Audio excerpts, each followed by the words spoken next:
Welcome to Shanmugam IAS Academy, and today we are going to see the editorial analysis of 15th November 2021. And here, what is the topic? What is the editorial? Inform. Does India have a right to burn fossil fuels? So this is the heading. This is what we are seeing in the newspapers. And in one of my video, I have I have told you about the Glasgow COP26, the climate summit, and it's related to that only. Does India have a right to burn fossil fuels? So here we have a quick recap of what I have said in the Glasgow 2021, the climate summit, that is COP26. So this is the heading. And before this, I will be telling you what India has been pledged in the summit in the COP26, and I have discussed in one of my video.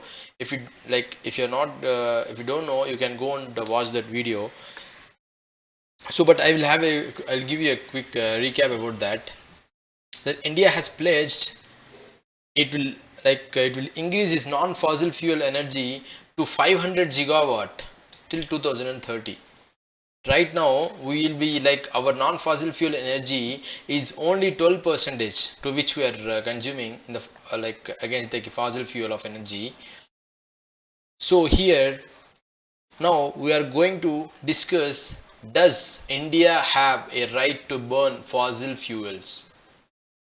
So what is the discussion? What is the context here? It is there has been a quite lot of debate on India's dependence on coal against the backdrop of the Conference of Parties, that is COP26 meeting. There has been lot of debate, and despite this, the Environment Minister adopting a similar position on the eve of the COP26. That is, the government of India has for the first time made a commitment to achieve the net zero target by 2070. I have told you in that video. This is one of the commitment which is given by the government of India. That is, they will achieve the net zero target by 2070. So the theoretical argument here is that India needs to develop, and development requires energy. This is the theoretical argument. For what we have this editorial. So this is the background. And now, is India emitting higher carbon emissions? Is India is doing that? So we will be knowing now, since India has neither historically emitted nor currently emits the carbon anywhere close to what the global north. What is the global north? Global north is the countries which have developed and which have achieved, which are going to achieve, that is the to reduce the carbon emissions. The global north, such as the US, the UK, the other countries, as in the as per capita terms, it has no reason to commit to declining dependence on coal, at least in the near future. Here I am talking about the India. So I am talking about our country. If anything, that argument goes, it should ask for a higher and fairer share in the global carbon budget. It is about India. If any argument goes, it should ask for a higher and fairer share in the global carbon budget. And other point, there is no doubt that India's carbon budget network is an excellent tool to understand the global injustice. So it has been an excellent tool to understand the global injustice, but to move from here to our right to burn is a big leap. So what I am trying to tell you here is, we all know that the developed countries have already surpassed the carbon emission, but the China and our country India has been peaking up its emission. Because, and I will be coming up with this point here, we can relate it very easily. It is like arguing that since India was colonized, that is, it is colonized, it has a right to do the same, and stopping the country from doing that is injustice. This is what India was saying. It was colonized and it has the right to do the same, and stopping the country from doing that is said to be injustice. And for the development, do the countries in the global south necessarily need to increase their share in the global carbon budget? This is the question here. This is the question, that is, does these countries in the global south necessarily need to increase their share in the global carbon budget? So here the global south means the developing countries which they didn't achieve this thing. The developed countries which are in the global north who have emitted lot of carbon emissions, we all know that. So the argument here is, does they need to increase their share, that is the global south countries, the developing countries, the global carbon budget? This is the question here. And thankfully we are saying that the answer would be no, because it does not come at the cost of development.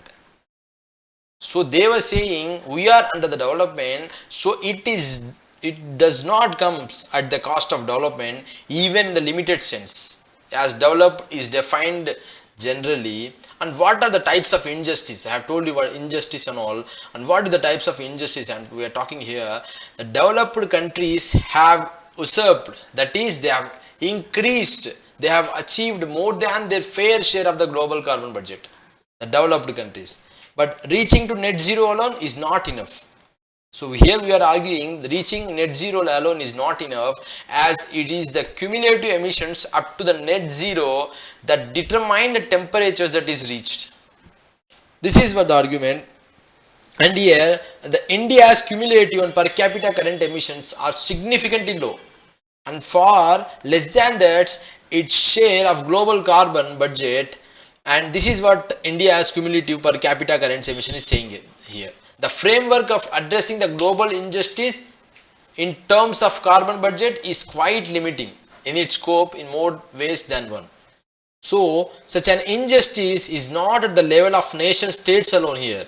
There is such injustice between the rich and poor, within the nations, and between humans and non-human species. This is said to be a very good point. I will come you again, I will be explaining this. They were saying this is such an injustice between the rich and the poor within nations, between humans and non-human species. They have compared very well here.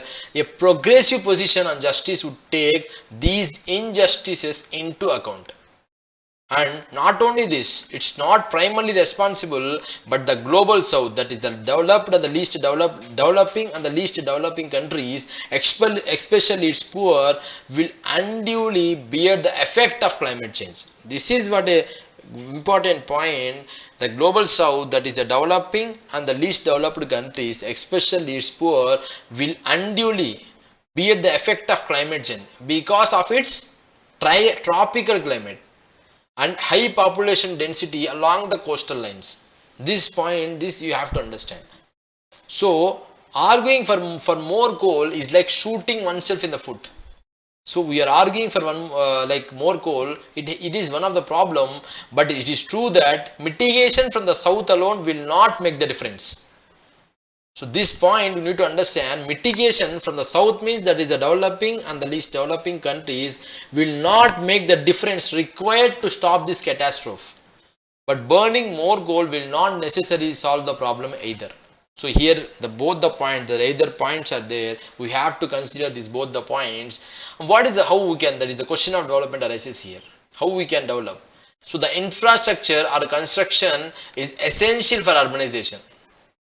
We all know that the infrastructure and the construction is essential for development and quality of living, which is responsible for, they were saying, the 2/5 of the global carbon dioxide emissions from fuel combustions. And these emissions arise from the energy intensive cement production and half of the steel produced which is used in the construction. Here I have already told you the infrastructure and the construction for the urbanization and the quality of living. Because of these, these steel and the other intensive cement production which used in the construction, both having no substitutes. This point you have to mention. And India's emission story cannot be bracketed within the top 3. It is responsible for no more than the cumulative emissions of carbon dioxide. So even though Here they are saying that it is home to more than sixth of the humanity, and US have shown no dramatic increase like China's post 2000. However, by 2030, and India will ensure 50% of its energy will be sourced from the renewable energy sources. I have already told you in the when I am starting this topic, I have told you India will ensure 50% of its energy will be sourced from renewable energy sources, and the India will reduce its carbon emissions until 2030. This also I have told you by billions of tons. So India will also produce its emissions intensity per unit of GDP by less than 45%. This is also has pledged in COP26 in Glasgow. And India would also install 500 gigawatt of renewable energy by 2030. That is, according to the last NDCs, we have increased a 50 gigawatt increase from its existing targets. Earlier we have targeted, our target was 450 gigawatt. Now it has been increased to 500 gigawatt. That is, it has increased 50 gigawatt what we have from the existing targets. So with the announcement of the net zero emissions target for 2070, we also pledged that net zero emissions target for 2070 as it's pledged by our Prime Minister in the 26th Conference of Parties in Glasgow. India has joined high profile group of countries. And the other net zero goals include major emitters. We all know this, the major emitters such as the US, the United States, the United Kingdom, and the European Union. They have placed the net zero emission with a target of 2050 as a target, and China were aiming for 2060 at net zero emission target. So both more than dozen of the countries besides the EU have a legal enactment towards the goal. What are the way forward steps we can say here? That is, independent greener path to development may create conditions for negotiations and give the South moral high ground, and to force the North to come to the table. And one of the ways in which this can be done by making the global North, that is the developed countries, pay for the energy for have a transition in the South, that is the least developed and the developing countries. There always I am speaking about the South and the North. You have to remember this thing. Net zero should be a pathway to real and transformative climate action and not the greenwash. So I have told you the one way is which is done by the making, that is the global north, that is the developed countries, to pay for the energy transition which are for the south, that is for the least developed countries and the developing nations. And this is the point which I was telling you, that the way forward steps. But here in conclusion we can say that there is a global progressive agenda, that is it does not pit the working class of the north against the south, but the working people of the world. This is a very important point. And the carbon emissions need to be reduced now, and land based climate solution must center first food approaches, that is food first approaches, and that help achieve both zero emissions and also zero hunger. This is the important one. The only way to sustain the reduced emissions for whole world is governments taking conscious decisions to change the source of energy, like moving towards renewable energy sources. Like we have placed 500 gigawatt, we have increased to 50 gigawatt from last targets, from the last existing targets. So here we are concluding by this way by saying the reduced emission for the whole world is government taking conscious decisions to change the sources of energy, like moving towards renewable energy sources. So this can be a continuation of the Glasgow 2021 COP16, the climate summit here, and this is about India's, does India have a right to burn fossil fuels? So this can be a continuation. So please connect this topic with the COP Summit 26. You will be to know that, please go and watch my video which for on COP 26, and thank you so much for watching this video. Thank you.